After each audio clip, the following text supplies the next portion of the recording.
என்னாகும் 23:19, பொய் சொல்ல தேவன் ஒரு மனிதன் அல்ல, மனம் மாற அவரு மனுபுத்திரனும் அல்ல, அவர் சொல்லியும் செய்யாதிருப்பார், அவர் வசனத்தை நிறைவேற்றாதிருப்பாரா? இது ஆண்டவரே நம்மகிட்ட சொல்ற மாதிரி படிக்கணும். பொய் சொல்ல நான் மனிதன் அல்ல, நான் ஆண்டவர், நான் மனிதன் அல்ல, மனம் மாற நான் ஒரு மனுஷன் கிடையாது, ஒரு மனுஷனுடைய புத்திரன் கிடையாது. நான் சொல்லியும் செய்யாதிருப்பேனோ, நான் வசனத்தை நிறைவேற்றாதிருப்பேனோன்றார். வாக்கு தத்தங்களின் தேவன், உடன்படிக்கையின் தேவன், அதை நினைவு கூறுகிற தெய்வம். அவருடைய வாக்கு தத்தங்கள் எல்லாம் இயேசு கிறிஸ்துவுக்குள்ள ஆம் என்றும் ஆமேன் என்று இருக்குது, ஆம் என்றும் இல்லைன்னு இல்லை, எஸ் அண்ட் நோன் இல்லை, எஸ் அண்ட் ஏமேன் இருக்குது. மாறாதவர், வாக்கு மாறாத தேவன், வாக்கு தத்தங்களின் தேவன் அவர். 1 சாமுவேல் 15:29 இஸ்ரவேலின் ஜெயபலமானவர் பொய் சொல்லுகிறதும் இல்லை, தாம் சொன்னதை பற்றி மனஸ்தாபப்படுகிறதும் இல்லை, மனம் மாற அவர் மனுஷன் அல்ல என்றார். என்னாகும் 23:23 யாக்கோபுக்கு விரோதமான மந்திரவாதம் இல்லை, இஸ்ரவேலுக்கு விரோதமான குறி சொல்லுவதும் இல்லை. தேவன் என்னென்ன செய்தார் என்று கொஞ்ச காலத்துல யாக்கோபையும் இஸ்ரவேலையும் குறித்து சொல்லப்படும். யாக்கோபையும் இஸ்ரவேலுக்கு என்ன சொல்றாரு அவரு? அவன் பரம்பரை அவன் வம்சத்தெல்லாம் ஆசீர்வதித்தேன்றத சொல்றாரு. இஸ்ரவேல் கோத்திரம் யாக்கோபையும் ஆசீர்வதித்தேன், இஸ்ரவேல் கோத்திரத்தை ஆசீர்வதித்தேன் அத சொல்றாரு. மந்திரவாதமும் இல்ல, குறி சொல்லுவதும் இல்லை என்றார். நம்ம கர்த்தருக்குள் அவர் நம்மளை அடைக்கலமா கோட்டையா வைத்து அவருக்குள்ள இருந்தோம்னா, கர்த்தருக்குள்ள இருந்தோம்னா ஆசீர்வாதம். அவர் விட்டு வெளியே வந்தோம்னா ஆசீர்வாதம் போயிடும். சவுலை விட்டு விலகினார், அவ்வளவுதான், பொல்லாதாவி வந்துருச்சு, பிசாசு வந்து பிடிச்சிட்டான், அந்த அலக்கழிக்கிறது சவுலை போட்டு. ஆதியாகமம் 31:24-29 அன்று ராத்திரி தேவன் சீரியா தேசத்தானே லாபானுக்கு சொப்பனத்தில் தோன்றி, நீ யாக்கோபுடைய நன்மை என்று தீமை ஒன்று பேசாதபடிக்கு எச்சரிக்கையாயிரு என்றார். எப்படி எச்சரிக்கிறார் பாருங்க. யாக்கோபை துரத்திட்டு போறார். யாக்கோபு தன்னுடைய மனைவி லேயாள் ரெபேக்காளை கூட்டிக்கிட்டு பிள்ளையெல்லாம் கூட்டிக்கிட்டு கிளம்பிட்டாரு, லாபானுக்கு தெரியாம. லாபான் துரத்தி போறாரு. அப்ப நடக்குது, அன்று ராத்திரி தேவன் சீரியா தேசத்தானே லாபானுக்கு சொப்பனத்தில் தோன்றி, நீ யாக்கோபே நன்மையன்றி தீமை ஒன்றும் பேசாதபடிக்கு எச்சரிக்கை ஆகிரு என்றார். அது 29 சொல்றான் பாருங்க. லாபான் வந்து யாக்கோபிட்ட, உங்களுக்கு பொல்லாப்பு செய்ய எனக்கு வல்லமை உண்டு, ஆகினும் உங்கள் தகப்பனுடைய தேவன் நீ யாக்கோபுடைய நன்மை என்று தீமை ஒன்று பேசாதபடிக்கு எச்சரிக்கை என்று நேற்று ராத்திரி என்னோட சொன்னார். தடுத்து நிறுத்திட்டாரு பாருங்க. லாபான் வந்து அழிச்சிருப்பான், அவ்வளவு வல்லமை இருக்குது. ஆனா ஆண்டவர் என்ன பண்ணிட்டாரு? தடுத்து நிறுத்திட்டாரு. இதே ஆதியாகமம் 20 முதல் 8 வசனங்கள்ல பாக்குறோம். ஆபிரகாமுக்காக என்ன பண்றாரு? அபிமெலேக்குக்கு சொப்பனத்துல போய் எச்சரிக்கை கொடுக்கிறார், நீ ஆபிரகாம் மேல கை போடக்கூடாதுன்ட்டாரு. அதே இது பாருங்க, ஆதியாகமம் 31 38-42 லாபான் பார்த்து யாக்கோபு பேசுறாரு, இந்த 20 வருஷ காலமாய் நான் உம்மிடத்தில் இருந்தேன், உம்முடைய செம்மறியாடுகளும் வெள்ளாடுகளும் சினை அழியவில்லை, உம்முடைய மந்தையின் கடாக்களை நான் தின்னவில்லை. எவ்வளவு சொல்றாரு பாருங்க, எவ்வளவு நான் கஷ்டப்பட்டு வேலை பார்த்தேன்றாரு. பீருண்டதை நான் உம்மிடத்துக்கு கொண்டு வராமல் அதற்காக நான் உத்தரவாதம் பண்ணினேன். ஏதாவது கரடியோ சிங்கமோ அடிச்சு போட்டு போயிருச்சு, நான் அதுக்கு பதில் இவர் என்ன பண்ணிருக்கிறாருன்னா இவர் அதுக்கு பதில் கொடுத்திருக்கிறார். பகலில் களவு போனதையும் இரவில் களவு போனது என் கையில் கேட்டு வாங்கினேன். பாருங்க, திருடு போனதெல்லாம் இவர் கையில இருந்து வாங்கியிருக்கிறார். பகலிலே வெயிலும் இரவிலே குளிரும் என்னை பட்சித்தது, நித்திரை என் கண்களுக்கு தூரமாய் இருந்தது, இவ்விதமாய் பாடுபட்டேன். எவ்வளவு ஆர்டர் பண்ணிக்கிறார் பாருங்க. இந்த 20 வருஷ காலம் உங்களுடைய வீட்டுல இருந்தேன், 14 வருஷம் உங்களுடைய 2 குமாரத்திகளாகவும், 7 வருஷம் லேயாளுக்காக, 7 வருஷம் ரெபேக்காளுக்காக, அடுத்த 6 வருஷம் வந்து உங்களுடைய மந்தைக்காக உங்களிடத்தில் சேவித்தேன்.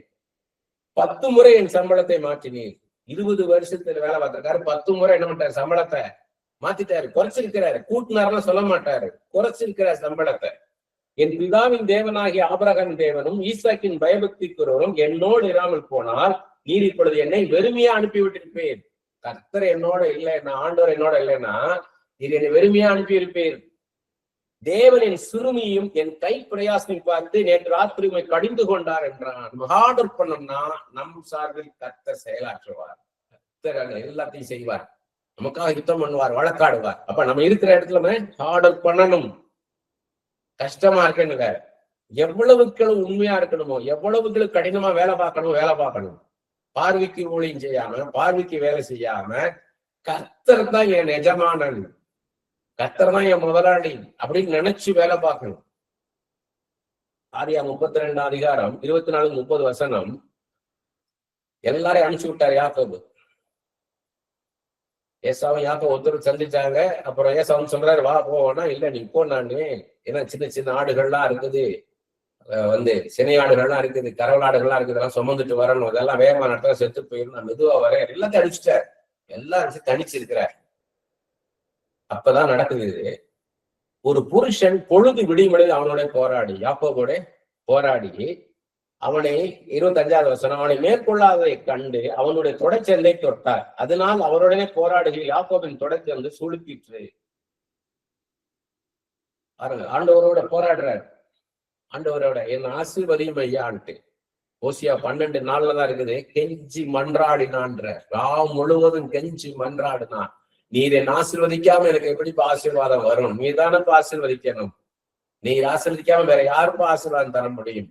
எனக்காக நீர் இறங்கும் ஐயான்னு சொல்லி கெஞ்சி மன்றாடுற. அவர் 26வது வசனம், அவர் நான் போகட்டும், பொழுது விடுகிறது என்றார். அதற்கு அவன், நீர் என்னை ஆசீர்வதித்தால் போக விடேன் என்றான். 27வது வசனம், அவர் உன் பேர் என்ன என்று கேட்டார். யாக்கோபு என்றான். எதுக்கு பேர் என்னன்னு கேட்கிறாருன்னா, உன் கேரக்டர் என்ன, உன் குணாதிசயம் என்ன? 28வது வசனம், அப்பொழுது அவர், உன் பேர் இனி யாக்கோபு எனப்படாமல் இஸ்ரவேல் எனப்படும். ஏன்னா நீ தேவனோடும் மனிதரோடும் போராடி மேற்கொண்டாய் என்றார். இவ்வளவு நாள் மனுஷனோட போராடின, இப்ப என்னோடையும் போராடி நீ ஆசீர்வாதத்தை பெற்றுக்கொண்ட அப்படி சொல்றாரு. என்ன ஆசீர்வாதம் கேட்டீங்கன்னா, இவர் உலக ஆசீர்வாதத்துக்காக, இந்த வேர்ல்ட்லி பிளெஸிங்ஸ்க்காக இவர் போராடினார். ஆண்டவர் இவர் கோத்திரத்திலே வரப்போறார். எவ்வளவு பெரிய கிருபை பாருங்க. இஸ்ரவேல் கோத்திரத்துல இயேசு கிறிஸ்து பிறக்கிறார். மனிதனாக ஆண்டவர் பிறக்கிறார். எவ்வளவு பெரிய கிருபை பாருங்க. 29வது வசனம், உம்முடைய நாமத்தை எனக்கு சொல்லுன்னு கேட்கிறார். உடனே யாக்கோபு உம்முடைய நாமத்தை சொல்லும் போது 30வது வசனம், அப்பொழுது யாக்கோபு, நான் தேவனை முகமுகமாய் கண்டேன், உயிர் தப்பி பிழைத்தேன் என்று சொல்லி அந்த ஸ்தலத்துக்கு பெனியேல் என்று பெயரிட்டான். கர்த்தரையே பார்த்துட்டார். எவ்வளவு பெரிய பாக்கியம் பாருங்க. கர்த்தரையே பார்த்துட்டார். முகமுகமாய் நான் கர்த்தரை கண்டேன். பெனியேல் அந்த இடத்துக்கு பேர் வைக்கிறார். எசேக்கியேல் 34 அதிகாரம் 26வது வசனத்துல சொல்றாரு, நான் அவர்களையும் என் மேட்டின் சுற்றுப்புறங்களையும் ஆசீர்வாதமாக்கி ஏற்ற காலத்திலே மழையை பெய்ய பண்ணுவேன். ஆசீர்வாதமான மழை பெய்யும். Showers of blessing. அவரே முன்மாரியாய் பின்மாரியாய் ஆசீர்வாதமான மழையாய் இறங்குவார் என்றார். ஓசி 6:3 சொல்றார், அவர் மழையை போலவும் பூமியின் மேல் பெய்யும் முன்மாறி பின்மாரியை போலவும் நம்மிடத்தில் வருவார். நானே ஆசீர்வாதமாக வருவேன். முன்மாரியாய் பின்மாரியாய் ஆசீர்வாதமான மழையாய் உங்கள் வாழ்க்கையில நான் இறங்கி வருவேன்றார். மத்த 25ஆம் அதிகாரம் 31-46 வசனங்கள் நமக்கு எல்லாருக்கும் தெரியும். அதுல என்ன சொல்றாங்கன்னா, என் பிதாவினால் ஆசீர்வதிக்கப்பட்டவர்கள் வாரம். ஒரு கூட்டத்தை வலது புறத்தில் இடது புறத்திலும் ஆடுகளை பிரிப்பது போல பிரிச்சு வைப்பார் பரலோகத்துல போகும்போது.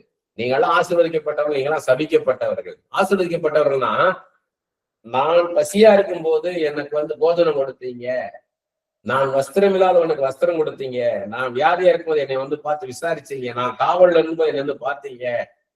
எப்ப ஆண்டவர் இப்படி பார்த்தோம்னா, மிக சிறிய உனக்கு எதை செய்தாயோ அது எனக்கு தான் செஞ்ச, நீ அது எனக்கே செய்தா என்றாரு. அதனால நீ ஆசீர்வதிக்கப்பட்டவங்க. ஆனா அப்படி இருக்கும்போது என்னை வஸ்திரம் இல்லாத போது வஸ்திரம் கொடுக்கல, பசியா இருக்கும்போது போஜனம் கொடுக்கல, நான் வியாதியா இருக்கும்போது என்னை பார்க்கல, அதனால உங்க ஆசீர்வாதத்தை இழந்துட்டீங்க, நீங்க சபிக்கப்பட்டவர்கள்ன்றாரு. அப்ப ஆசீர்வாதத்துக்கான ரூட்டை சொல்றாரு. எப்படி வந்தேன்னு அது யாக்கோபு 1:27 அழகா சொல்றாங்க. திக்கற்ற பிள்ளைகளும் விதவைகளும் படுகிற உபத்திரவத்திலே அவர்களை விசாரிக்கிறதும் உலகத்தால் கரைவிடாதபடிக்கு தன்னை காத்துக் கொள்ளுகிறதுமே பிதாவாகிய தேவனுக்கு முன்பாக மாசில்லாத பக்தியாய் இருக்கிறது. ஏழைகளுக்கு கொடுக்கறது சொல்றாரு. இல்லாதவனுக்கு கொடுத்தேன், நான் எனக்கு கொடுத்தது. ஏழைக்கு கொடுக்கிறவன் கர்த்தருக்கு கொடுக்கிறான், கடன் கொடுக்கிறான், நான் உனக்கு திரும்ப கொடுப்பேன். ஊனருக்கு கொடுத்து ஊனரையும் சப்பானிகளையும் குருடர்களையும் கூப்பிட்டு அவங்களுக்கு விருந்து கொடு. இருக்கிறவங்களுக்கு கொடுக்காத, உன் சொந்த பந்தத்துக்கு கொடுக்காத, இல்லாதவனு கொடு. அப்ப பரலோகத்துல இருந்து உனக்கு நான் தருவேன்றார். மல்கியால இருக்கு பாருங்க. மல்கியால 3:10 இருக்குது. என் ஆலயத்தில் ஆகாரம் உண்டாயிருக்கும்படி தசமபாகங்களை எல்லாம் பண்டசாலையிலே கொண்டு வாருங்கள். அப்பொழுது நான் வானத்தின் பலகணிகளை திறந்து இடம் கொள்ளாமல் போக மட்டும் உங்கள் மேல் ஆசீர்வாதத்தை வர்ஷிக்க மாட்டேன் என்று, அதனால் என்னை சோதித்துப்பார்கள் என்று சேனையின் கர்த்தர் சொல்லுகிறார். நீ தசமபாகத்தை கொடுக்கும் போது என்ன நடக்கும்னு சொல்ற? தசமபாகம் கொடுக்கும் போது வானத்தின் பலகணிகளை திறந்து இடம் கொள்ளாமல் போகும் மட்டும் உங்கள் மேல ஆசீர்வாதத்தை வர்ஷிக்க மாட்டேன் என்று என்னை சோதித்து பாருன்றாரு. என்னை டெஸ்ட் பண்ணி பார், நீ தசமபாகம் கொடுத்து பாருன்ற. இது வந்து இது எந்த கான்டெக்ட்ல சொல்றாருன்னா, மல்கியா 1 6 முதல் 16 வசனங்களை பார்த்தீங்கன்னா, கண் ஊனமானது, கால் ஊனமானது, பீர் உண்டது, நசல் கொண்டது, இத கெட்டு போனது, இதெல்லாம் வந்து கொடுக்கறையே, எனக்கு என் கணம் எங்கேன்றார். ஒரு வேலைக்காரன் எஜமானு கனப்படுத்துறான், நான் பிதான்ற ஆண்டவர் என்ற என்னுடைய கணம் எங்கேன்றார். இதெல்லாம் கொண்டாந்து எனக்கு கொடுக்கறையேன்றார். இப்ப நமக்கு அவர் கொடுக்கறது பெஸ்டா கொடுக்கணும். நம்ம ஏதோ இதை கொடுப்போம் அதை கொடுப்போம்னு கொடுக்காத, அதான் சொல்றாரு. அப்படி கொடுத்தேன்னா உனக்கு நான் எப்படி உன்னை ஆசீர்வதிக்க முடியும்ன்றாரு. நீ உன்னுடைய தசம பாகத்தை முதல்ல இருக்கிறத விளைச்சல்ல முதல் பலன் அதை கொண்டாந்து கொடுத்து நீ ஆனர் பண்ணிப்பாரு, உன் களஞ்சிகள் நிரப்படியாக ஆசீர்வதிப்பேன்றாரு. எப்படி இருக்குன்னா, செப்பனியா 3:20 சொல்றாரு, பூமியில் உள்ள சகல ஜனங்களுக்கும் நான் உன்னை கீர்த்தியும் புகழ்ச்சியுமாக வைப்பேன் என்று கர்த்தர் சொல்லுகிறார். அவர் கொடுப்பாருங்க பாப்புலாரிட்டி. உன்னை கீர்த்தினா என்ன பாப்புலாரிட்டி? கீர்த்தி புகழ்ச்சினா என்ன? உங்களை ஃபேமஸா வைப்பேன்றாரு, பாப்புலரா வைப்பேன்றாரு. எப்படி அது? உலகம் கொடுக்குற மாதிரி கிடையாது, உலகம் கொடுக்குற மாதிரி இல்லை. எபேசியர் 1:3 சொல்றாரு, உன்னதங்களுக்கு சகல விதமான ஆசை கிறிஸ்து இயேசுக்குள்ள உங்களை ஆசீர்வதித்திருக்கிறாருன்ற. அது வந்து பாத்தீங்கன்னா ஆதியாகமம் 27:28 வானத்து பணியினாலும் பூமியின் கொழுமையினாலும் உங்களை ஆசீர்வதிப்பேன்றார். Worldly blessings from heavenly blessings. பூமிக்குரிய ஆசீர்வாதம், பரலோகத்துக்குள்ள ஆசீர்வாதம் ரெண்டையும் தருவேன்றார். இந்த உலகம் கொடுக்க முடியாத சந்தோஷத்தையும் சமாதானத்தையும் தருவார். சந்தோஷமா இருப்பீங்க, சமாதானமா இருப்பீங்க. நீதிமொழிகள் 10:22 சொல்றாரு இல்லையா, கர்த்தருடைய ஆசீர்வாதமே ஐஸ்வர்யத்தை தரும், அதனுடைய வேதனையை போட்டார். வேதனை இல்லாத ஒரு ஆசீர்வாதம். மத்தவங்க சொத்தை பறிச்சு வச்சுக்கிட்டு உட்கார்ந்து இருக்கவங்களுக்கு நிம்மதியா இருக்க முடியாது. தத்தளிப்பின் பாத்திரம் அவங்க கையில கொடுப்பாரு. கடைசி வரைக்கும் அவங்க மனசாட்சி குத்திக்கிட்டே இருக்கும். உபாகம் 26:19 நான் உண்டு பண்ணின எல்லா ஜாதிகளை பார்க்கிலும் புகழ்ச்சியிலும் கீர்த்தியிலும் மகிமையிலும் உன்னை சிறந்திருக்கும்படி செய்வேன்றார். அது பாருங்க, யோசேப்பு சொல்றாரு ஆதியாகமம் 50:20 கடைசியா அவங்க அப்பா எல்லாம் இறந்துட்டாரு, தகப்பனார் எல்லாம் இறந்துட்டாரு. இந்த சகோதரர்கள்ட்ட பார்த்து சொல்றாரு, நீங்க எனக்கு தீமை செய்ய நினைத்தீர்கள், தேவனோ இப்பொழுது நடந்து வருகிறபடியே வெகு ஜனங்களை உயிரோடு காக்கும்படிக்கு அந்த தீமையை நன்மையாக முடிவு பண்ணினார். தீமையை நன்மையாக மாற்றுகிற தேவன். என்ன அழகா சொல்றாரு பாருங்க. மொர்தெகாய் ஆசீர்வதிக்கப்பட்ட விதம் எல்லாருக்குமே தெரியும். எஸ்தர் 6 முதல் 16 வசனங்கள் மொத்த சாப்டர். எஸ்தர் 6 இது யோசேப்புக்கு நடந்த மாதிரியே தான். இவரு அந்த ராஜாவை காப்பாத்துறாரு மொர்தெகாய். 2 பேர் வந்து அவ ராஜாவை கொலை செய்ய திட்டம் போடுறானுங்க. அதை இவர் எஸ்தர் மூலமா தெரியப்படுத்தி ராஜாவை காப்பாத்திடுறாரு. ஆனா ஒரு ரிவார்டு அதுக்கு கிடைக்கல இவருக்கு. ஆனா ஒரு நாள் ராத்திரி ராஜாவுக்கு தூக்கம் வராம பட்டார் ஆண்டவர். அவர் சரித்திர புஸ்தகத்தெல்லாம் எடுத்து பாக்குறாரு, மொர்தெகாய்க்கு ஏதாவது பண்ணிருக்கீங்களான்னு கேட்டா ஒண்ணும் பண்ணலன்றாரு. உடனே அப்பதான் ஒண்ணு பண்றாரு, கேட்கிறாரு என்ன பண்ணலான்ட்டு ஆமான்ட்ட கேட்கிறாரு. ஆமன் வந்து தன்னைத்தான் வைக்க போறாருன்னு நினைச்சு அவனுக்கு ராஜாவுடைய குதிரையை கொடுக்கணும், ராஜ வஸ்திரம் தரிக்கணும், ராஜாவுடைய கிரீடத்தை வைக்கணும், ஒருத்தன் சொல்லிக்கிட்டே போகணும் இப்படியா அப்படின்னு சொல்லிட்டு போ, இவனுக்கு செய்யுங்கன்றார். யோசேப்புக்கு நடந்த மாதிரி. யோசேப்புக்கு அந்த பானபாத்திரக்காரன் வந்து சொல்லியிருந்தான்னா ரிலீஸ் ஆயிருப்பார், எங்கேயாவது ஒரு இடத்துல அடிமையா இருந்திருப்பார், இல்ல வேலைக்காரன் இருந்திருப்பார். ஆனா கர்த்தரே கொண்டு வரும் போது அவர் உயர்த்தி கொண்டு வர்றார். அதனால நமக்கு ஏதாவது காரியம் தடைப்படுதுன்னா உடனே நம்ம வந்து அப்செட் ஆயிடக்கூடாது, சோர்ந்து போயிடக்கூடாது. ஆண்டவர் அவருடைய வேலையில தூக்கிட்டு வருவார், உயர்ந்த ஸ்தானத்துல உட்கார வைப்பார். உபா 28 முதல் 14 இன்று நான் உனக்கு விதிக்கிற உன் தேவனாகிய கர்த்தருடைய கட்டளையின்படியெல்லாம் செய்ய நீ கவனமாய் இருக்கும்படிக்கு அவருடைய சத்தத்துக்கு உண்மையாய் செவி கொடுப்பாய். ஆனால் உன் தேவனாய் கர்த்தர் பூமியில் உள்ள சகல ஜாதிகளும் உன்னை மேன்மையாக வைப்பார். நான் சொல்ற மாதிரி நீ வாழ்ந்தேன்னா உன்னை நான் அப்படி ஆசீர்வதிப்பேன்ற. இதான் முதல்ல நம்ம தெரிஞ்சுக்கிடாங்க. இந்த ஆசீர்வாதங்கள்லாம் எப்படி வரணும்? ஃபர்ஸ்ட் இதான் ரூட்டு. நான் சொல்ற வழியில நீ நடந்தேன்னா. அதனாலதான் அர்ப்பணிக்கணும். அர்ப்பணிக்கணும் என்ன? ஆண்டவரே, என் சித்தத்தின்படியில உங்களுடைய சித்தத்தினுடைய ஆக கடவுது. நான் என்ன செய்ய சித்தமாக இருக்கிறேன், உங்களுடைய வழியை எனக்கு காண்பீங்க, உங்களுடைய வழிகளில் என் நடைகளை ஸ்திரப்படுத்தும் ஐயா. நீ எங்க வழியில போகணுன்றீங்க, நான் இங்க எந்த பக்கம் போகணும், வலது பக்கம் போகணுமா இடது பக்கம் போகணுமா, இல்ல நான் இங்கே இருக்கணுமா, நீங்க சொல்லுங்கப்பா. நீங்கன்னா அவரை சொல்லும் போது நம்ம செஞ்சோம்னா அவர் பொறுப்பெடுப்பார். நீ உன் தேவனாய கர்த்தரின் சத்தத்துக்கு செவி கொடுக்கும் போது இப்பொழுது சொல்லப்படும் ஆசீர்வாதங்கள் உண்மையில் வந்து உனக்கு பலிக்கும். பாருங்க, நான் சொல்றதை செஞ்சேன்னா இதெல்லாம் உனக்கு பலிக்கும்ன்றாரு. நீ பட்டணத்திலும் ஆசீர்வதிக்கப்பட்டிருப்பாய், வெளியிலும் ஆசீர்வதிக்கப்பட்டிருப்பாய். நீ எங்க இருக்கியோ, நீ வீட்லயே என்ன செய்யறியோ அதெல்லாம் நான் ஆசீர்வதிப்பேன். நீ வெளியில, வேலை ஸ்தலத்துல, உன் வயல்வெளியில, உன் பிசினஸ்ல என்னெல்லாம் செய்ய அதையும் நான் ஆசீர்வதிப்பேன்றாரு. உன் கற்பத்தின் கனியும் உன் நிலத்தின் கனியும் உன் மாடுகளின் பெருக்கமும் உன் ஆடுகளின் மந்தலிமாய் உன் மிருக ஜீவன்களின் பலனும் ஆசீர்வதிக்கப்பட்டிருக்கும். எல்லாமே என்னென்ன வச்சிருக்க எல்லாத்தையுமே நான் ஆசீர்வதிப்பேன்றாரு. உன் கூடையும் மான் பிசைற உன் தொட்டியும் ஆசீர்வதிக்கப்பட்டிருக்கும். அப்படின்னா என்ன அர்த்தம்? நீ வைத்திருக்கிற பொருட்கள்லாம் ஆசீர்வாதமா இருக்கும், நீ செய்யற சாப்பாடு ஆசீர்வாதமா இருக்கும்ன்றாரு. நீ வருகையிலும் ஆசீர்வாய், போகிலும் ஆசீர்வாய், உன்னுடைய போக்கு வரத்து எல்லாத்தையுமே ஆசீர்வதிச்சு கொடுப்பேன்றாரு. உனக்கு விரோதமாய் எழும்பும் உன் சத்துருக்களை கர்த்தர் உனக்கு முன்பாக முறிய அடிக்கும்படி ஒப்பு கொடுப்பார். ஒரு வழியா உனக்கு எதிராக புறப்பட்டவர்கள் 7 வழியா உனக்கு முன்பாக ஓடி போவார்கள். கர்த்தர் உன் களஞ்சியங்களிலும் உன் கையிலும் எல்லா வேளையிலும் உனக்கு ஆசீர்வாதம் கட்டிடுவார். உன் தேவனாய் கர்த்தர் உனக்கு கொடுக்கும் தேசத்திலே உன்னை ஆசீர்வதிப்பார். உங்களை எங்க வச்சிருக்காரோ அங்க ஆசீர்வதிப்பார். அவர் சொல்ற மாதிரி செஞ்சீங்கன்னா, நீ இங்க உட்காரணும், அங்க போய் உட்காரணும், நீ அந்த தேசத்துக்கு போன அந்த தேசத்துக்கு போகணும், நீ இருக்கிற இடத்துல இருன்னு அங்க இருக்கணும். அவர் சொல்ற மாதிரி செஞ்சா ஆசீர்வதிப்பாரு. நீ உன் தேவனாய் கர்த்தரின் கட்டளைகளை கை கொண்டு அவர் வழிகளில் நடக்கும் போது கர்த்தர் உனக்கு ஆணையிட்டபடியே உன்னை தமக்கு பரிசுத்த ஸ்தலமாக நிலைப்படுத்துவார். நீங்க கர்த்தரால் தெரிந்து கொள்ளப்பட்ட ஜனம், கர்த்தரோடு உங்களோடு இருக்கிறார் அப்படின்னு உங்களை பார்க்க வைப்பாரு. அப்பொழுது கர்த்தருடைய நாமம் உனக்கு தரிக்கப்பட்டது என்று பூமியின் ஜனங்கள் எல்லாரும் கண்டு உனக்கு பயப்படுவார்கள். கர்த்தர் உங்களோட இருக்கிறான்னு பார்த்து ஜனங்க பயப்படுவாங்க.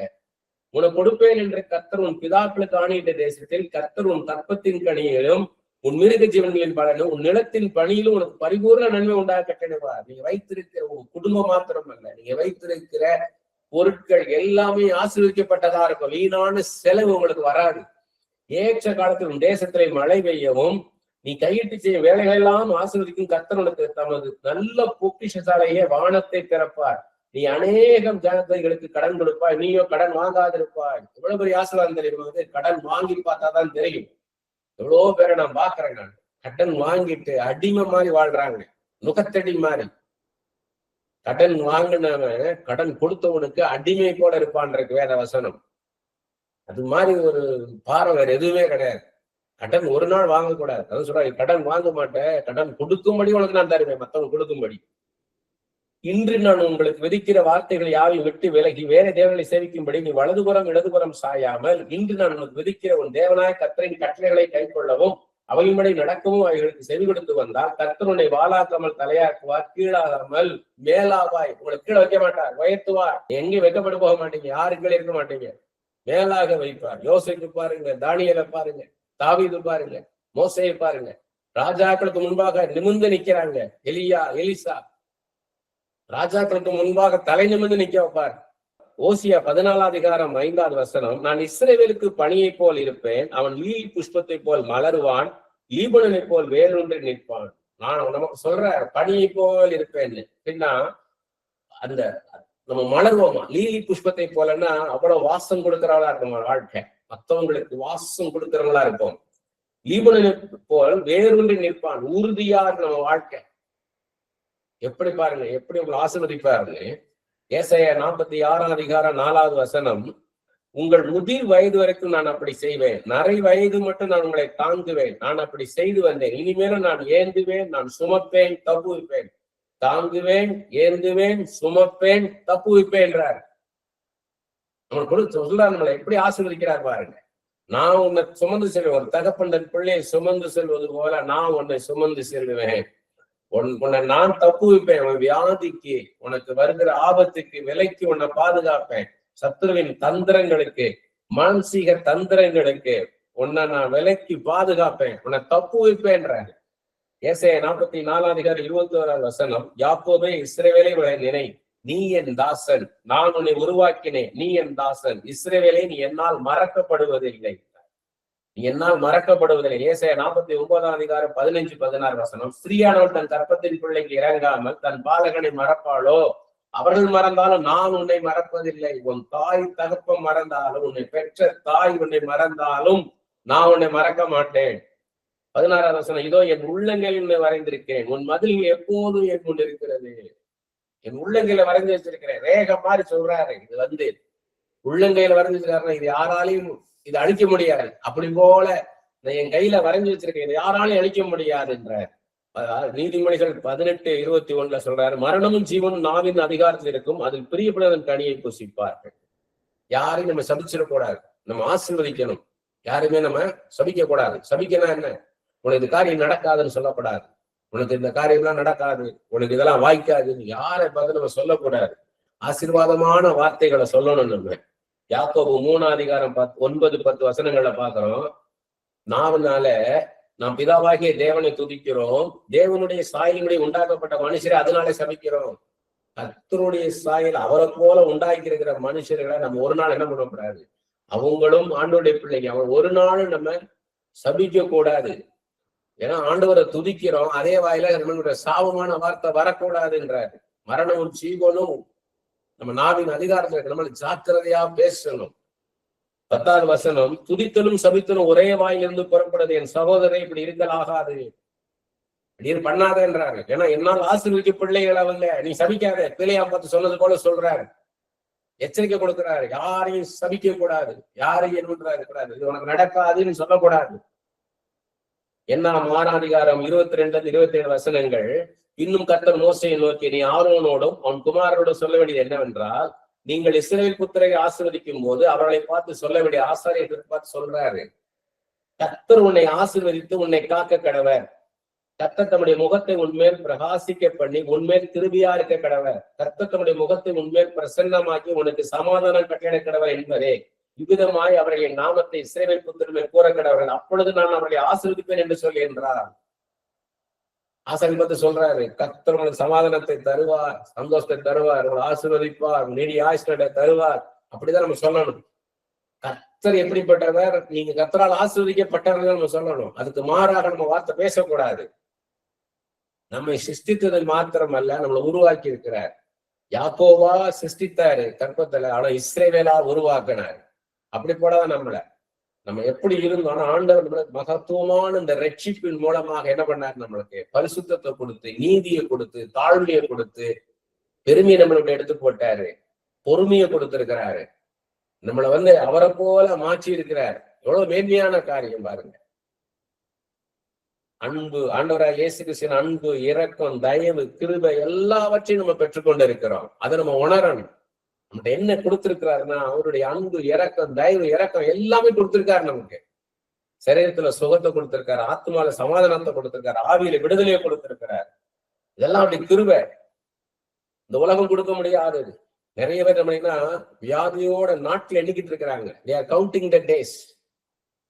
உங்களுடைய இறப்பை குறிச்சு சொல்லிட்டாங்க, அவ்வளவுதான், நீ ட்ரீட்மெண்ட் எல்லாம் கொடுக்க முடியாது, அவ்வளவுதான், முடிஞ்சு போச்சுன்னு. அவங்களெல்லாம் யோசித்து பாருங்க, நம்மள எவ்வளவு நாளா சுகத்தோட வச்சிருக்கிறாரு. கடந்த காலத்துல நம்ம வியாதியில கஷ்டப்படும் போதெல்லாம் எப்படி ஆண்டவர் சுகம் கொடுத்து நம்மளை தூக்கிட்டு வந்தார், அதெல்லாம் நம்ம யோசித்து பார்க்கணும். மூளை வளர்ச்சி இல்லாதவங்களை யோசித்து பார்க்கணும். நம்ம கஷ்டப்பட்ட காலங்களை நம்ம நினைச்சு பார்க்கணும். எவ்வளவு கஷ்டப்பட்டோம் நம்ம. அற்புதமா நம்ம என்ன பண்ணிருக்காரு, இந்த இடத்துல கொண்டாந்து இருக்கிறாரு நம்மள. நம்ம எவ்வளவு இழப்புகள், நெருக்கடிகள், போராட்டங்கள், அவமானங்கள், நிந்தைகள், பரியாசங்கள், இதெல்லாம் யோசித்து பார்க்கணும். அதெல்லாம் நம்மளை விடுவிச்சு கொண்டாந்து இருக்கிறாரு. நம்ம நினைக்கிற காற்று, தண்ணீர், வெளிச்சம், உணவு, உடை, இருப்பிடம் எல்லாத்தையும் கொடுத்து நம்மளை ஆசீர்வதிச்சிருக்கிறார். நம்ம கொடுத்த காலந்தைகள், திறமை, ரசனை, இதெல்லாம் யோசித்து பார்க்கணும். எஸ்தருக்கு பாருங்க, எஸ்தருக்கு எல்லாருக்களையும் தயவு செய்தாரு. யோசிப்புக்கும் தானியலுக்கு விசேஷித்த ஞானத்தை கொடுத்து உயர்த்தினார், ஆசீர்வதிச்சாரு. தாவீதுக்கு புதிய புதிய ராகங்கள், புதிய புதிய இசை பாடல்கள், தீர்க்க தரிசனங்கள் கொடுத்து தாவீதை அழகுபடுத்துறார், உயர்த்துறார்.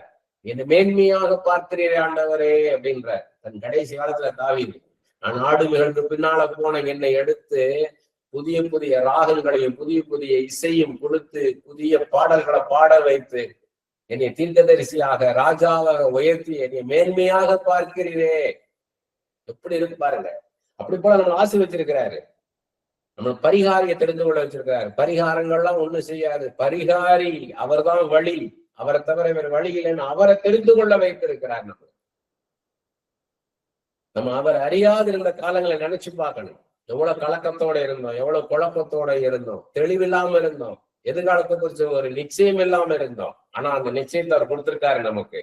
இன்னைக்கு அவரை குறித்த நிச்சயம், நம்மை குறித்த நிச்சயம், நம்ம வாழ்க்கை குறித்த நிச்சயத்தை நமக்கு கொடுத்திருக்கிறார். எவ்வளவு மேன்மையான காரியம். ஆண்டவர் நம்மளை எப்படி நடத்துவார், நம்ம தெளிவா நடத்திருக்கிறாரு, சொல்லி கொடுத்திருக்கிறாரு. கண், காது, கை, கால் இல்லாதவர்கள் நினைச்சு பார்க்கணும். நம்ம கொடுத்திருக்கிறாரே, count your blessing, name them one by one வாங்க. கொடுக்கப்பட்ட ஆசீர்வாதங்கள் நினைச்சுப்பாரு, ஒன்னா நினைச்சுப்பாரு. ஆராய்ந்து முடியாத பெரிய காரியங்களையும் எண்ணி முடியாத அதிசயங்களையும் நமக்கு செய்திருக்கிறார்னு பாக்குறோம் யோபு புத்தகத்துல. நம்மளால நினைச்சு பார்க்க முடியாத காரியங்கள் நமக்கு செய்திருக்கிறார். அதெல்லாம் நம்ம நினைச்சு பார்க்கணும். அந்த கடந்த காலம்லாம் நடத்தினார், இப்ப நடத்துறாரு, இனியும் நடத்துவார் என்ற அந்த நிச்சயம் நமக்கு வேணும்.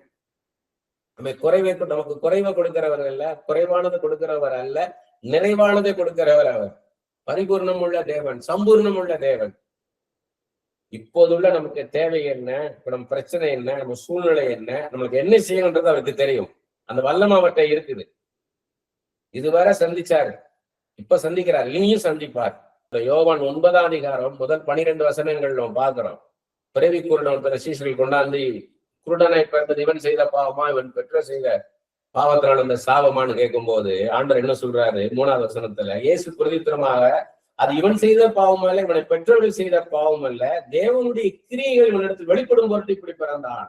இதுல ஒரு வெளிப்பாடு இருக்குது. என்னன்னு கேட்டீங்கன்னா, நம்ம யாரும் கஷ்டப்படுறாங்கன்னா உடனே அவன் யோபுமா இருக்கலாம், இந்த பிறவி குருடன்மா இருக்கலாம். ஆண்டவர் அவங்களை ஆசீர்வதிக்கிறதுக்காக அந்த வழியில நடத்துறாரு. யோசிப்ப நீங்க பாத்தீங்கன்னா, போத்திபார் வீட்டுல என்ன பாவம் செஞ்சானோன்றோம். ஜட்ஜ் பண்ணக்கூடாது, ஜட்ஜ் பண்ணக்கூடாது. அதான் ஆவிக்குரிய கண்கள் வேணும்ன்றது. ஆவிக்குரிய கண்கள் வேணும். ஆவிக்குரிய உலகத்துல என்ன நடக்குது அப்படின்றத நம்ம தெரிந்து கொள்ளணும். தேவனுடைய கிரியைகள் உனக்கு வெளிப்படும் பொருட்டு இப்படி பிறந்தான். குருடனுக்கு என்ன பண்றாரு, உடனே அந்த களிமண்ல எச்சில் துப்பி அதை சேர் உண்டாக்கி அவன் கண்ணுல பூசி சீலவன் குளத்துல கழுகுன்றாரு. கழுவிட்டு அவன் பார்வையடைந்தவனா திரும்பி வந்தான். அப்பதான் ஆண்டவர் யாருன்னு பாக்குறாங்க. அதுக்காகத்தான் அவன் பிறப்பிக்கப்பட்டான். அவனுக்கு கண் கொடுக்கும்படியாக அவனை கண் பார்வையில்லாதவனாக ஆக்கினாரு. லாசருவை மறிக்க வைக்கணும். அவர் உயிரோடு எழுப்பி தன்னுடைய மகிமையை வெளிப்படுத்தினார், தன்னுடைய மகத்துவத்தை வெளிப்படுத்தினார். நான் ஒரு விதவை மகனுக்கு நடந்ததுதான். மரித்தவனை உயிரோடு எழுப்பி ஒரு ஆண்டவர் மாம்சத்தில் இந்த தெய்வம்ன்றதை வெளிப்படுத்துறார். அப்படி போல நம்ம கஷ்டத்தை அனுமதிக்கிறார், அதுல அவருடைய மகிமை வெளிப்படும். கர்த்தர் யாருன்றதை காமிப்பார். ஒரு காரியம் தடைபட்டிருக்கா, கர்த்தரே செய்தார், கர்த்தர் மாத்திரமே இதை செய்ய முடியும்னு காமிக்கிறதுக்கு தான் செய்கிறார். என் வாழ்க்கையில த்ரோட் மை இயர்ஸ் பார்த்துக்கிட்டு வரேன். நான் எல்லா வாசலும் அடைக்கப்படும், கர்த்தர் திறப்பார். வாசல் அடைக்கப்படும், கர்த்தர் திறப்பார்.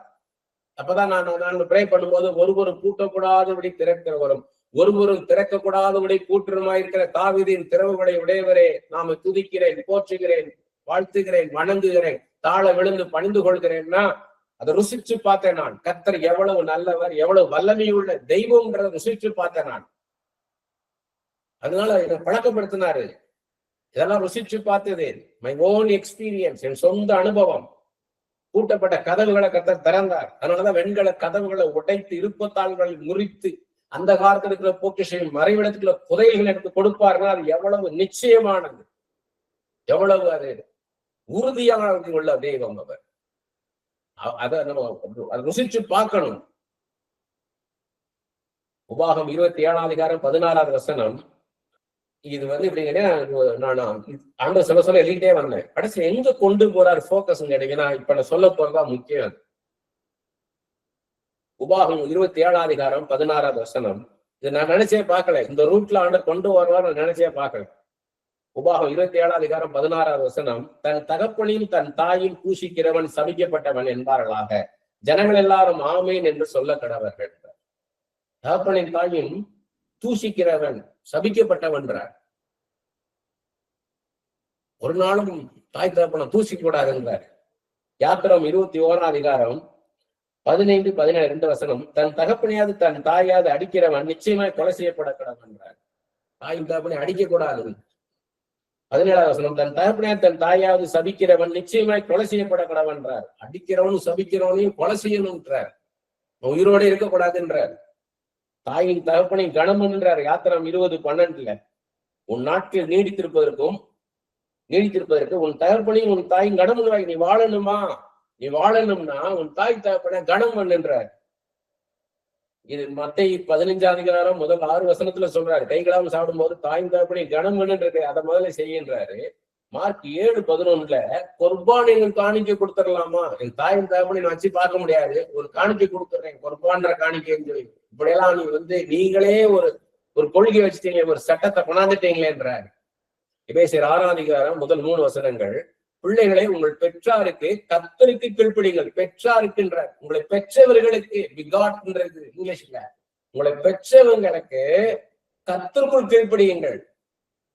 இது நியாயம்ன்றார். கர்த்தருக்கு வெறுமனை பெற்றவருக்கு கீழ்ப்படியுங்கள் எல்லாமே இதே கர்த்தருக்குள் இருக்கிறது எடுத்து நான் மெடிடேட் பண்ணும்போது they are his representatives என்றார்.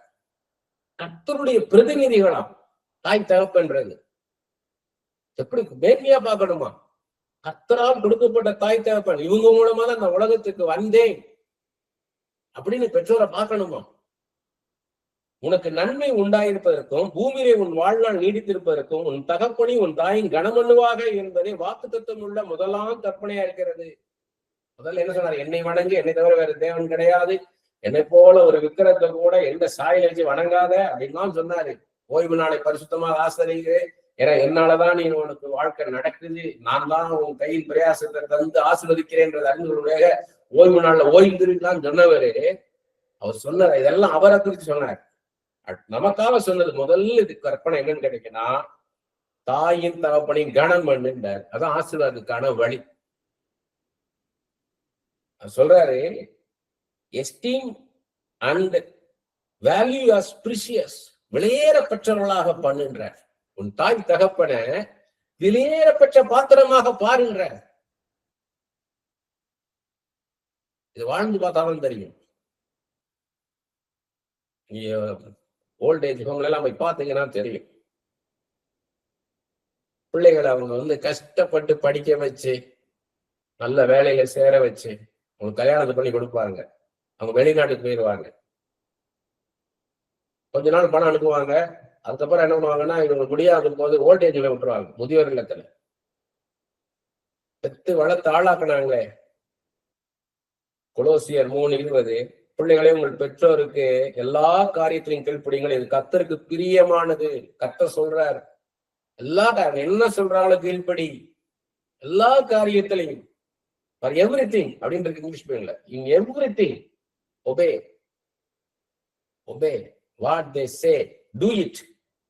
நீதிமொழிகள் 23ஆம் அதிகாரம் 22வது வசனம், உன்னை பெற்ற தகப்பனுக்கு செவி கொடு, உன் தாய் வயது சென்றாலும் போது அவளை அசட்டை பண்ணாத. அதே நீதிமொழி 19:26, தன் தகப்பனை கொள்ளையடித்து தன் தாயை துரத்தி விடுகிறவன் லட்சையும் அவமானத்தை உண்டாக்குகிற மகன். ஷேம், ரிப்ரோச் இருக்கு இங்கிலீஷ்ல. லட்ச அவமானத்துக்குள்ள போயிருவ, நிந்தைக்குள்ள போயிருவ. உன் தகப்பனை கொள்ளையடித்தனா சொத்தை எடுத்துக்கிட்டு தகப்பனை துரத்தி விடுறது. இன்னைக்கு நிறைய இடத்துல நடக்குது. சொத்தை எழுதி கொடுத்த அடுத்த நிமிஷம் தகப்பனை ரோட்ல நிப்பாட்டிடுறாங்க. தாயை துரத்தி விடுகிறவன். நீதிமொழி 20ஆம் அதிகாரம் 20வது வசனம், தன் தகப்பனின் தாயும் தூஷிக்கிறவனுடைய தீபம் கார் இருளில் அணைந்து போகும். வாழ்க்கை அப்படி டக்குன்னு நின்று போயிடும். தாய் தகப்பனை அசட்டை பண்ணா. நீதிமொழியில் 30ஆம் அதிகாரம் 11, 17, 2 வசனங்கள், தங்கள் தகப்பனை சபித்தும் தங்கள் தாயை ஆசீர்வதியாமல் இருக்கிற சந்ததியாரும் உண்டு. உதவி செய்யாம இருக்கிறது வேற, சபிக்கிறது. நீ சீக்கிரம் போயிட்டா பரவாயில்ல, இது பாரு உட்காந்து உன்னை கஷ்டப்படுத்திக்கிட்டு இருக்கிறது, சீக்கிரம் போயிட்டா பரவாயில்லன்னு நினைக்கிறது. அதான் தங்கள் தகப்பனை சபித்தும் தங்கள் தாயை ஆசீர்வதியாமல் இருக்கிற சந்ததியாரும் உண்டு. 17ஆம் வசனம், தகப்பனை பரியாசம் பண்ணி தாயின் கட்டளையை அசட்டை பண்ணுகிற கண்ணை நதியின் காகங்கள் பிடுங்கும், கழுகின் குஞ்சுகள் தின்னும். ஆவியில குருடா போவான். கண்கள்னு மாம்சத்தின் கண்கள் சொல்ல அவரே. உன் வாழ்க்கை என்ன நடக்கிறவனால புரிந்து கொள்ள முடியாது, குருடாய் போயிருவேன். எரேமியா 17ஆம் அதிகாரம் 5 முதல் 8 வசனங்கள், மனுஷன் மேல் நம்பிக்கை வைத்து மாம்சமனை தன் பயபலமாக்கி கொண்டு கர்த்தரை விட்டு விலகிற யுத்தியம் உள்ள மனுஷன் சபிக்கப்பட்டவன் என்று கர்த்தர் சொல்லுகிறார். இது ஏசாயா 22ஆம் அதிகாரம் 22வது வசனத்திலும் சங்கீதம் 146:3-4 சொல்றாரு. மனுஷன் மேல் நம்பிக்கை வைத்து, அது சங்கீதம் 146:3 பிரபுக்களாக இருந்தாலும், அதிகாரம் உள்ள பிரபுக்களாக இருந்தாலும் மனுஷனை நம்பாத. அவனுக்கு பவர் இருக்குன்னு நினைக்காத, உதவி ஒரு உயர்ந்த ஸ்தானத்தை நினைக்காத, நம்பாத, என்ன மாத்திரம் நம்பு.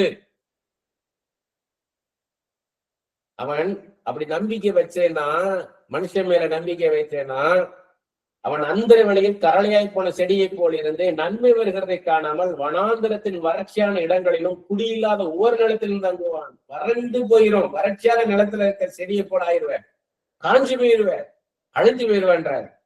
ஆனா 7-8 வசனங்கள் சொல்வார், கர்த்தர் மேல் நம்பிக்கை வைத்து கர்த்தரை தன் நம்பிக்கையா கொண்டிருக்கிற மனுஷன் பாக்கியவான், ஆசீர்வதிக்கப்பட்டவன். அவன் தண்ணீர் எண்ணிலே நாட்டப்பட்டதும் கால்வாய் ஓரமாய் தன் வேர்களை விடுகிறதும் உஷ்ண வருகிறதை காணாமல் இலை பச்சையாய் இருக்கிறதும் மழைக்காட்சியான வருஷத்திலும் வருத்தமின்றி தப்பாமல் கனி கொடுக்கும் மரத்தை போல் இருப்பான். 146 5-8 வசனங்கள். யாக்கோபின் தேவனை தன் துணையாக கொண்டிருந்து தன் தேவனாய கர்த்தர் மேல் நம்பிக்கையை வைக்கிறவன் பாக்கியவான். அவர் வானத்தையும் பூமியும் சமுத்திரத்தையும் அவர் உள்ள யாவையும் உண்டாக்கினவர். யார் மேல் நம்பிக்கை வச்சிருக்கிறார்? அண்ட சராசரிகளை உண்டாக்கினவர். அவர் என்றென்றைக்கு உண்மையை காக்கிறவர். உண்மையுள்ள தெய்வம். மனுஷன் உண்மை இருக்காது. அவர் ஒடுக்கப்படுகிறவர். அவர் ஒடுக்கப்பட்டவர்களுக்கு நியாயம் செய்கிறார். அவர் ஒடுக்கப்பட்டவர்களுக்கு நியாயம் செய்கிறார். யாருக்குன்னா, ஒடுக்குறாங்களா நியாயம் செய்வார். பசியா இருக்கிறவர்களுக்கு ஆகாரம் கொடுக்கிறார். கட்டுண்டவர்களுக்கு கத்தர் விடுதலையா இருக்கிறார். அதெல்லாம் மனுஷன் செய்ய மாட்டான்ற. குருடரின் கண்களை கத்தர் திறக்கிறார். மடங்கடிக்கப்பட்டவர்களை கத்தர் தூக்கி விடுகிறார். நீதிமன்றங்களை கத்தர் சிநேகிக்கிறார். பரதேசியில 9வது வசனம் பாருங்க. பரதேசியில கத்தர் காப்பாற்றுகிறார். திக்கற்றுகளையும் விதையையும் ஆதரிக்கிறார். துன்மார்க்கின் வழியோ கவிழ்த்து போடுகிறார். இப்படிப்பட்ட தெய்வத்தை என் மேல நம்பிக்கை வைகின்றார். எப்படிப்பட்ட தெய்வம்ன்றார்.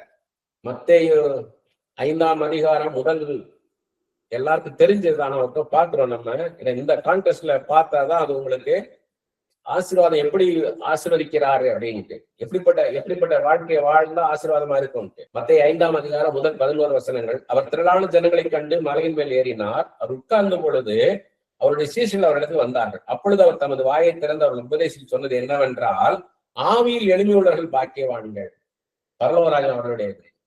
ஆவியில் எளிமை உள்ளவர்கள் அப்படின்னா உள்ளத்துல எளிமையா இருக்கணும், தாழ்மையா இருக்கணும். ஆவியல் எளிமை, வெளியே இல்ல. சிம்பிளிசிட்டி, தாழ்மை, ஹம்பிளா இருக்க அப்படின்னா உள்ளுக்குள்ள இருக்கணும்ன்றார். ஆவியில் எளிமை உள்ளவர்கள் பாக்கியவான்கள். துயரப்படுகள் பாக்கியவான்கள், அவர்கள் ஆதரவு. இப்ப நீ துயரப்படலாம், ஆனா காலம் வருது, அதாவது பரலோகத்துக்கு போகும்போது இல்ல, பரலோக ராஜ்யத்தை தான் சொல்றார். பரலோக ராஜ்யம் நமக்குள்ள இருக்குது. அவர் நமக்குள்ள வந்தா என்ன பண்ணுவாராம், நீ துயரப்படாத, நான் உனக்குள்ள இருக்கிறேன், நான் உன்னை ஆறுதல் படுத்துவேன்றார். சாந்த குணங்கள் பாக்கியவான்களை பூமியை சுதந்திரத்துக் கொள்வார்கள். நீ சாந்தமா இரு, நீ கோபப்படாத, உனக்கு எதிராக நடந்தாலும் சாந்தமா இரு, நீ பூமியை சுதந்திரத்துக் கொள்ளுவ.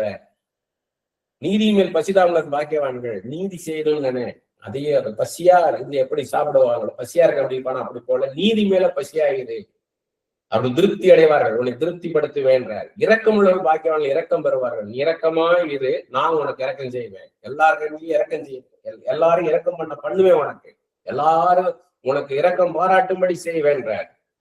இருதயத்தில் சுத்தமுள்ள பாக்கியவான்கள் தேவனை தரிசிப்பார்கள். நீ உள்ள பரிசுத்தமாக இருந்தேன்னா என்ன நீ தரிசிப்ப, நான் உன் கூட இருக்கிறத நீ பார்ப்ப, உனக்குள்ள இருக்கிறத நீ பார்ப்ப. சமாதானம் பண்ணுகள் பாக்கியவான்கள், அவள் தேவனுடைய புத்திரர் எனப்படுவார்கள். சமாதானம் பண்ணி யாரையும் பிரிக்காத, கணவனை மனைவியோ நண்பர்களையோ யாரையும் நீ பிரிக்காத, நீ அது காரணமா இருக்காத, சேர்ந்து இருக்கிறதுக்கு, சமாதானமா இருக்கிறதுக்கு நீ பிரயாசப்படு. அப்பொழுது நீ என்னுடைய பிள்ளைன்னு உன்னை பார்ப்பாங்க. நான் என் பிள்ளைன்னு உன்னை ஏற்று உன்னை ஆசீர்வதிப்பேன், பிள்ளை ஆசீர்வதிப்பேன், உன்னை ஆசீர்வதிப்பேன், என் பிள்ளை நான் உன்னை ஆசீர்வதிப்பேன். நீதி நிமித்தம் துன்பங்கள் பாக்கியவான்கள் பரலோக அவர்களுடையது. நீதி செய்யறதுனால நீ துன்பப்பட்டேன்னா நீ பயப்படாத, ஏன்னா பரலோக ராஜ்யம் உன்னுடையது என்றார். என் நிமித்தம் உங்களை நிந்தித்து துன்பப்படுத்தி பலவித தீமையான மொழிகளை உங்கள் பேரில் பொய்யாய் சொல்வார்கள் பாக்கியவர்களா இருப்பீர்கள். உன் சத்துக்கள் உன் வீட்டார்தான்றார். ரட்சிக்கப்படுவர்களும் ரட்சிக்கப்படாதவர்களுக்குள்ள யுத்தம் நடக்கும். மாம்சமும் ஆவிக்கும் ஒன்னொன்னு விரோதமா இருக்குன்றார். ரட்சிக்கப்படாதவங்க ரட்சிக்கப்பட்டவர்களோட போராடுவாங்க, அது இருக்கும். என் நிமித்தம் நீ துன்பப்பட்டீங்கன்னா பயப்படாத, கவலைப்படாத, சோர்ந்து போகாத, நான் உனக்கு செய்வேன் எல்லாத்தையுமே.